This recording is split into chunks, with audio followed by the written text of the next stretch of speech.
I'm so tired of my ex-husband's wife wanting to be my friend just because he cheated on us both. I don't understand why I'm in this situation, and honestly, I'm frustrated because even my own family tells me I'm the bad one here. I just need to vent, and I don't need any advice or someone telling me do this. I think you should tell her this, or I would write her this or that. More than 17 years ago, my ex-husband cheated on me with a woman I didn't know, but she knew me. He left me for her when our only daughter was a baby, and I just moved on with my life. I was never going to fight for a man who makes immature decisions without thinking about the consequences. He married that woman, and I continued with my life, preferring a healthy co-parenting situation for my daughter.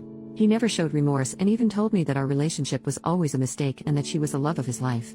That helped me realize he was a complete jerk, and I didn't need a man like that in my life. Now, he has cheated on her, and for some reason, this woman, who always had a cold and distant relationship with me, insists on talking to me every day.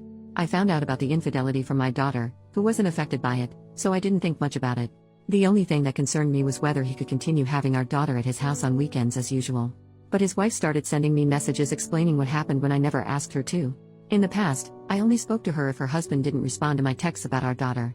It's obvious she needs someone to talk to, and even when I respond with short, dry answers, she still sends me long voice notes explaining everything. I get that she needs to vent about her husband's infidelity, but why me?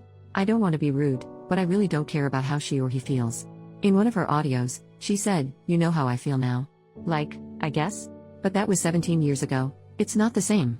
To be 100% honest, she can't compare her situation to mine at all. A woman who had just given birth and was told by her husband that he'd been cheating on her for a long time with another woman who wasn't boring in bed and knew how to appreciate him, versus a woman who knew her husband was unfaithful and chose to marry him anyway. Anyway, I've tried to ignore her as much as possible, but when I talk to my family or friends about it, most of them say things like, "Oh, but she must feel lonely. She wasn't to blame for being the other woman. I think you should be more empathetic. We all need someone to talk to," or my personal favorite, "She's not to blame for him being a cheater. You should understand her because she needs help." I understand that she isn't to blame and that he's the cheater, but she, a fully grown adult at the time, chose to marry a man she knew was cheating on his pregnant wife. So why should I be responsible for helping her when she never told me, "Hey, your husband is sleeping with me, and that's really messed up because he's married to you"? That's what I would have done if a married man had flirted with me. Now, if she didn't do any of that, why should I, as a feminist, feel obligated to be her friend?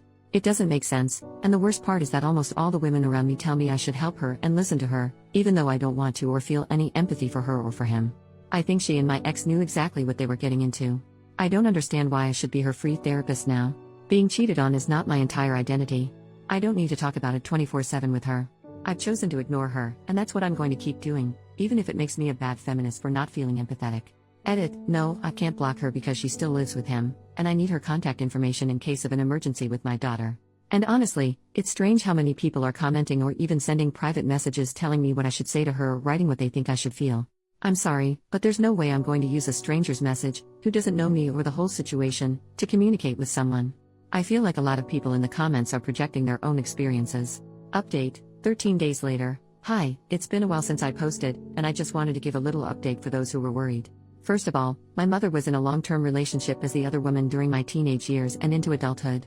Their relationship lasted many years until he passed away, and I don't think his wife ever found out about the affair. That's why my mom manipulates me into not judging my ex's wife, saying no one chooses who they fall in love with.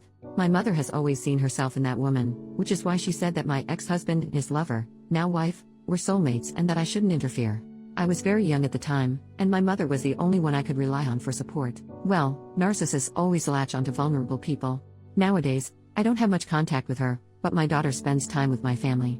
As for my friends, I'm a feminist activist, and opinions about the other woman are mixed, especially among my more liberal friends. Often, judging the other woman is seen as misogynistic, with people saying they're single. It's the man who's at fault, and we need to show solidarity with other women. So, I expected that reaction from most of them. I agree with this in most cases, but not this one. I can feel empathy when the woman didn't know or was being groomed as a minor, but in this case, I don't feel any pity because she knew exactly what she was doing. Women can also be mean and cruel. Women can also choose to be the villains in a story without being manipulated because we are not weak, and my ex's wife is that kind of woman. No one forced her into anything. Sorry if that explanation was unnecessary, but there were people who didn't understand my family's and friends' behavior, and it feels good to vent. I ended up speaking with my ex's wife because, a few days ago, I had an incredibly stressful day, and the last thing I needed was to see her messages on WhatsApp. I exploded. I had planned to continue ignoring her, but that day, I was upset about work, and I ended up telling her everything.